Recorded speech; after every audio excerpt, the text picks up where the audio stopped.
Rosalía de Castro, and this was her phone, María Rosalía de Castro. Okay, so she was born February 23rd in 1837 in Santiago de Compostela, España. And she lived in Galicia. I don't know how to pronounce it in English, but Galicia. And she was able to write in Galician and Spanish. So they're just pretty different. So she was a romanticist writer and a poet. And then she married a famous historian named Manuel. And they had 7 kids, but they never had grandchildren. Like, their kids never had children, and actually one of her sons died. But so they didn't have any descendants. So once she passed away and her husband passed away, that was the end of them. And then she died of cancer on July 15th, 1885. Okay, so she's actually very influential in Spain and her own region. She was a leading figure in the Exorcimiento, which is the Galician revival at the time. So during the time that she lived, Galicians were just looked down upon. They weren't really like appreciated. They were kind of ridiculed in the Spanish society. So through her writing and like other people and her husband as well, they were part of the Galician revival, which is pretty much they wanted to be liberated from the like cultural and political exclusion. So they wanted to like be known for what they were, for what they could do and who they were. And so she influenced a period of change in history. So through different literary works, they were able to make way for the First Spanish Republic. And she is very like appreciated in Spain today as a writer, so much that they have made a museum out of her house where she used to live, and her works are still like shared and read aloud in different places. So this is her house where they turned into a museum. Like everything's blocked off, but different bedrooms are open.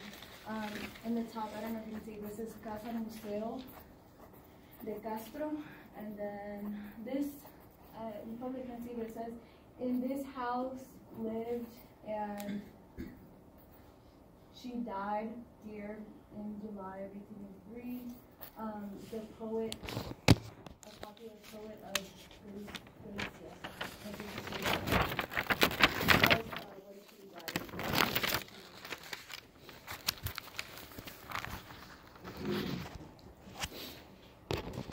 Some of her major works were Cantares Gallegos, which is Galician songs, which were just different poems, different, it's pretty much a collection. Also Follas Novas, which is new medleys as well, and En las Orillas del Sar. So she really wrote many of her, many different things that were inspired from her life. We actually have I wanted to show just a quick video. Well, one of the cool things is that a lot of Spanish artists really appreciated her work and they put it to music, and we wanted to just show this quick clip here.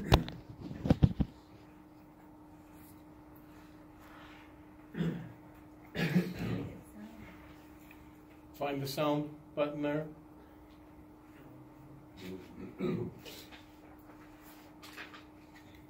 The volume's high. Go ahead and pause it. This looks interesting, so I do want to hear it.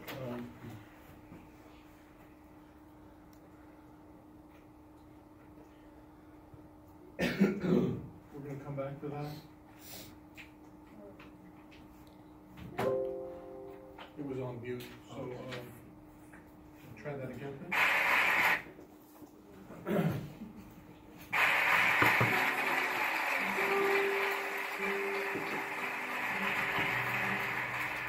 Adiós ríos, adiós fontes, adiós regatos pequenos, adiós vista dos meus meus ollos, non sei cando nos veremos.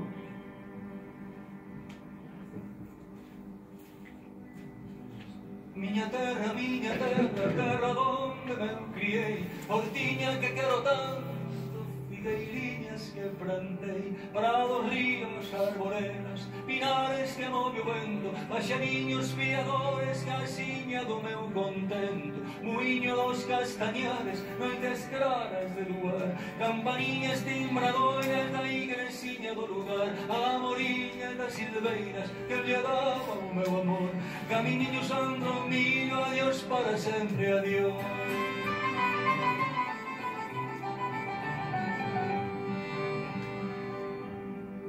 Adiós, gloria a Dios contento, deixo a casa onde nascí, deixo a aldea que conozco por un mundo que non vin, deixo amigos por extraños, deixo a veiga polo mar, deixo en fin canto ben quero que puder non deixar. Adiós, adiós, que me vou, erviñas do Campo Santo, donde meu pai se enterrou, erviñas que riquei tanto, terriña que nos criou.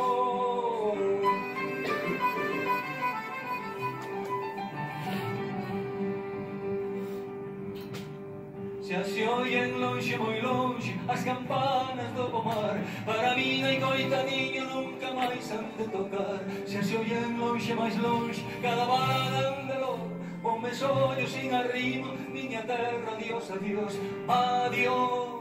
Tamén, queridinha, adiós por sempre quizás, digo este adiós chorando de la leiriña do mar. Non me olvides, queridinha, si morro de soidades, tantas leguas mar adentro, miña casiña, meu lar. Adiós ríos, adiós fontes, adiós regatos pequenos, adiós vista dos meus ollos, non sei cando nos veremos, non sei cando nos veremos.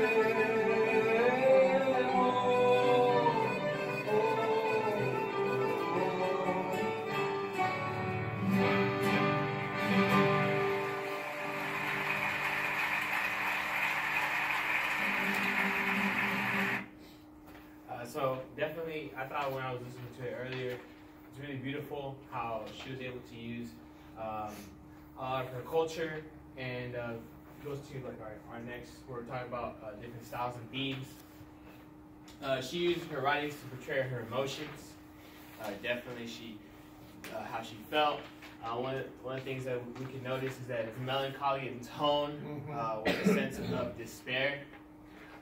Also, she lost her mother, and she also lost her son, and we see that she directed her mourning into some of her writings. So there's a lot of spiritual questioning, sorrow, and also she talks a lot about Galicia, which is her home. So a lot of the cultural beliefs and a lot of nature, like the last song that we heard, essentially talking about a lot of the natural countryside, natural beauty, and also a lot of the struggles of the people of Galicia because of their culture that was kind of threatened a bit by the Spanish. But she's also someone who was really focused on social criticism, essentially bettering society, and also a lot of her writings focused on feminism, essentially. So she was someone that really used her writings for something positive, and we can see that, like how we heard before, it was really beautiful, and sometimes we lose a lot of that when we translate to English, but she was really, really an awesome writer. These are some of our sources, and thank you. Thank you. I just wanted to show really quick, if you didn't know where she's from, it's like the front part of